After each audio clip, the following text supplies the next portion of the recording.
കുറെ സ്ഥലങ്ങളിൽ പോയി നല്ലോണം എൻജോയ് ചെയ്തു. ഭക്ഷണങ്ങളായാലും എല്ലാം നല്ല ടേസ്റ്റ് തന്നെയാണ്. നമ്മള് ഇപ്പോ ജെൻഡിങ് ഹൈലൻഡ്സ് പോയി നല്ലൊരു അനുഭവമായിരുന്നു. കേബിൾ കാർ ജേണി നല്ല രസം, നല്ല വ്യൂ കിട്ടുന്നുണ്ട്. പുറത്തെ കോടമഞ്ഞെല്ലാം നല്ലോണം കാണാൻ പറ്റുന്നുണ്ട്.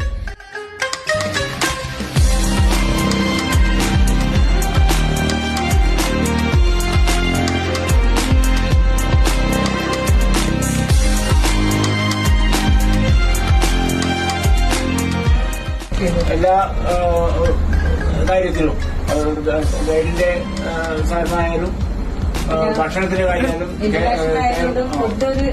ബുദ്ധിമുട്ടുണ്ടാവുമെന്ന് തോന്നി. പക്ഷേ അതൊന്നുമില്ല. കേരള സ്റ്റൈലിൽ തന്നെ നമുക്ക് ഭക്ഷണം എല്ലാം കിട്ടി. എല്ലാം കൊണ്ടും നല്ല എക്സ്പീരിയൻസ് ആയി.